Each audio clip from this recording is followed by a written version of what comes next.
आपको ये ज़ेब नहीं देता कि दर दर की ठोकरें खाओ, इसको उसको राजी करो। अपना सब कुछ गुंबद खजरा कल भी था और आज भी है।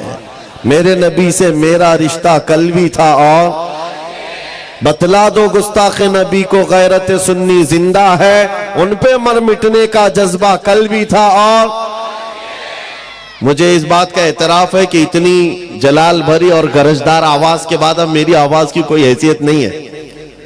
जामी मियां साहब जिस तरह से गरजते हैं, ना मेरे पास उतनी आवाज है, ना उतना मजबूत गला है, वो उनको ज़ेब देता है। हाँ, लेकिन मैंने सुना है सैयदना अबू बकर सिद्दीक रदी अल्लाह ताला अन्हु का तीर का निशान कभी खता नहीं जाता था, बड़ा सटीक निशाना था। मैंने ये महसूस किया है कि जब भी हम कहीं निशाना लगाते हैं बराबर कुत्तों को पहुंचता है। इतना तो है, हम बहुत ज्यादा गरज तो नहीं पाते तकरीर के जरिए से। नाजिम भी सही कह रहे थे, ना हमारे तकरीर में जुमलों की रमक दमक कुछ नहीं है। हाँ, बस ये है हुजूर पाक सल्लल्लाहु ताला अलैहि वसल्लम की, उनके दरबार की चाकरी और नौकरी बुजुर्गों ने हमारी गुत्थी में डाला। माओ से हमने सिर्फ दूध नहीं पिया, हुजूर की मोहब्बत भी पिया है। तो अब बात करेंगे तो हुजूर पाक सल्लल्लाहु ताला अलैहि वसल्लम की इज्जत के लिए बात करेंगे। अजीजान गिरामी वक़ार, हम आज जिन हालात के शिकार हैं, बहुत सारे लोगों ने तुम्हें नर्वस बना रखा है कि तुम्हारे पास कुछ नहीं है, और ऑलरेडी ये बहुत सारे एहसास कमतरी के शिकार हो गए। मैं इस तरह का कायल नहीं हूं, बुराइयां बहुत सारी हैं हमारे अंदर, उसकी इस्लाह होगी, लेकिन इसका मतलब ये नहीं है कि उम्मत पूरी खत्म हो गई। तुम्हारे पास कोई दौलत ही नहीं है, तुम बिखरे हुए हो, टूटे हुए हो, नहीं, मैं इसका कायल नहीं हूं। आज भी हमारे पास बहुत बड़ी दौलत है। इकबाल ने 100 साल पहले कहा था, जरा नम हो तो बड़ी जरखेज है मिट्टी ये साकी। मायूस नहीं हूं मैं अपनी किश्ते वीरां से इकबाल, जरा नम हो तो बड़ी जरखेज है ये मिट्टी। यानी सब कुछ आज दुनिया हमें बता रही है, ये सिर्फ और सिर्फ तुम्हें एहसास कमतरी की बीमारी में लाने के लिए। होता यह है कि आदमी को मैदान जंग में जाने से पहले अगर ये बता दिया जाए कि तेरे हाथ खराब हैं, तेरे पैर खराब हैं, तेरा दिमाग भी सही नहीं है, तो वो बेचारा शक में अपने आप को ही कमजोर महसूस करके पीछे भाग जाता है। अक्सर ऐसा हो रहा है। इस कौम को बार बार ये कहकर डराया जा रहा है कि तुम बिखरे हुए हो, टूटे हुए हो, तुम्हारे पास कुछ नहीं, और ये काम सुलह कुल्ली ज्यादा करते हैं। जमात के अंदर मौजूद गद्दार ये काम ज्यादा करते हैं। मगर हमारा मिशन ये है कि हमारे पास आज भी वो दौलत मौजूद है जो पूरी दुनिया को हिला सकती है। और देखा भी है हमने, देखा भी है, सिर्फ अपने इलाके में नहीं, यूरोप की सरजमीन को भी हिलते हुए देखा जब खादिम हुसैन व्हील चेयर पर बैठकर लब्बैक पुकारता था। माजूर पैरों से खड़े नहीं हो सकते थे, लेकिन उनके नारे में इतना दम क्या था कि यूरोप की पार्लियामेंट में उनके नाम पर डिस्कस होने लग जाए। पता यह चला कि कोई तो दौलत है जो आज भी पूरी कायनात को हिलाती है, कोई तो दौलत है तुम्हारे पास। मैं उसी की तरफ आता हूं। वो दौलत हासिल करना तुम्हारा असल शिवा हो। तुम्हारी जिंदगी का मकसद सिर्फ ये हो कि वो दौलत छीनने ना पाए, बाकी सब जाए, कोई फर्क नहीं पड़ता, कुछ फर्क नहीं पड़ता। आपको एक हदीस के जरिए से मैं बताता हूं। मेरे अजीजों, हो क्या गया है, हमने फख्र करने का जो तरीका है वो दूसरी चीजों पर सीख लिया। इसकी प्रॉपर्टी इतनी है, उसकी प्रॉपर्टी इतनी है, इसका नाम इस पे है, इसका मनसब ये है। इन चीजों को हमने फख्र का जरिया बनाया हुआ है, बल्कि असल चीज जो तुम्हारे पास दौलत है उसे फख्र का जरिया बनाते। दुनिया तुम्हारी आंख से आंख नहीं मिला सकती। आज नबी पाक सल्लल्लाहु ताला अलैहि वसल्लम के वो फरमान की तरफ आओ। आज जो गरीबी का एहसास कर रहे हैं और अपनी महरूमी का एहसास कर रहे हैं, उनके लिए मैं बात कर रहा हूं। जंगे बदर के बाद जब हुजूर सल्लल्लाहु अलैहि वसल्लम ने माले गनीमत तकसीम किया तो उसमें मुहाजिरीन को थोड़ा माल ज्यादा दे दिया। जो हिजरत करके आए थे उनको माल ज्यादा दिया, जो मदीने के रहने वाले अंसार थे उनको कम दिया। अब मदीने के अंसार के दिलों में यह बात आई कि हुजूर अपने गांव वालों को माल ज्यादा दे चुके हैं। ये चीमी गोइयां चलने लगी। हुजूर पाक सल्लल्लाहु तआला अलैहि वसल्लम तक ये बात पहुंची। साद बिन मुआज रज़ियल्लाहु तआला अन्हु को हुजूर ने बुलाया, जो अंसार के सरदार थे।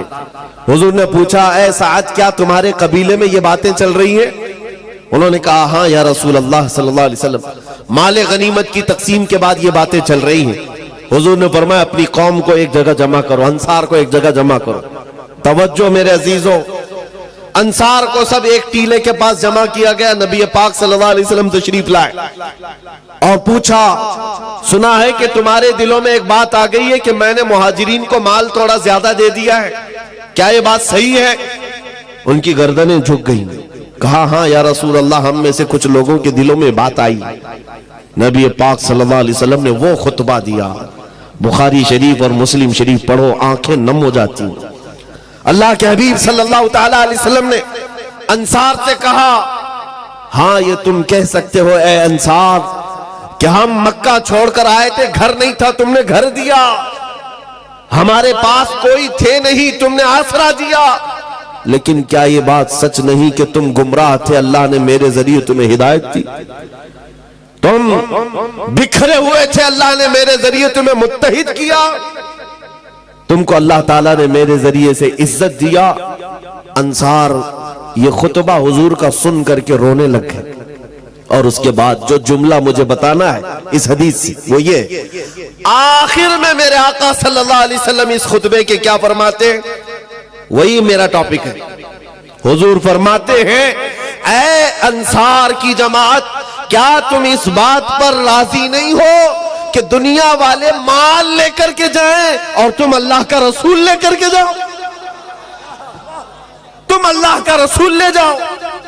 अंसार कहते उस दिन इतना रोए थे कि उनकी दाढ़ियों से भी आंसू के कतरे टपक रहे थे। जब रसूल पाक मिल गए तो फिर क्या है? आज वही मैं कहता हूं मेरे अजीजों, तुम्हारे पास वो दौलत है कि अगर नाम लो तो बेइख्तियार तुम्हारे अंगूठे लबों से लग जाते। आज भी वो दौलत है कि नहीं है? मुअज्जिन मस्जिद में पुकार रहा है, अशहदु अन्ना मुहम्मदर रसूलुल्लाह, तो हम रास्ते पर चल रहे हो लेकिन अंगूठे चूम लेते हो। ये वो दौलत है जो तुम्हारे सीनों में मौजूद है। जब हुजूर की बात आए, चेहरों पर एक अलग रंगत आ जाती है। एक नात खां को पढ़ते हुए देखो, अगर हकीकत में हुजूर का तस्वुर लेकर के कोई सुनता है, उसके चेहरे की रमक दमक बताती है कि दिल कितना उजाला। आज भी तुम्हारे पास वो दौलत है, और अगर ये दौलत नहीं होती तो ये मीडिया के दज्जाली भेड़िए क्यों भौंक रहे होते? क्यों भौंक रहे होते? उन्हें तो पता है ये 14% है, यहां पर शुमार भी है ना, 14% है। हमारे लिए Shri Krishna report, Sachar committee report, सब कुछ है इनके पास। जो 10-10 साल सर्वे किए हुए जजेस ने रिपोर्ट पेश किया है सुप्रीम कोर्ट को कि मुसलमानों की हालत दलितों से भी नीचे है, बैकवर्ड हैं ये लोग, एजुकेशन में कम है, माल में भी कम है, ओहदों में भी कम है, डिपार्टमेंट में भी नहीं है, फौज में भी नहीं है। ये रिपोर्टें क्या ये मीडिया के दज्जाल नहीं पढ़ते? सब पता है, सब पता है, लेकिन बार बार हम पर भोंकते क्यों हैं? कभी सोचा आपने, जो कौम अपना एक ढंग का लीडर नहीं रखती, जो कौम के पास इत्तेहाद नहीं है, ये मीडिया 24 घंटे इस कौम को निशाने पर रखा क्यों है? बात सिर्फ ये है कि तुम कहते हो हमारे पास कुछ नहीं, वो बार बार कहते हैं तेरे पास कुछ है, तेरे पास कुछ है। तुम बार बार कहते हो हम लूटे हुए हैं, वो कहते नहीं तुम बड़े डरावने हो, तुम्हारे पास कुछ है। जिसको इकबाल कहता है, कुछ बात तो है कि मिटती नहीं हस्ती हमारी, कुछ बात तो है कि मिटती नहीं हस्ती हमारी। सदियों रहा है दुश्मन दौरे जमा हमारा, तौहीद की अमानत सीनों में है हमारे, आसान नहीं मिटाना नामो निशा हमारा। मेरे अजीजों, जिस दौलत को मैं आपके सामने रख रहा हूं वही हमारे फख्र का जरिया है।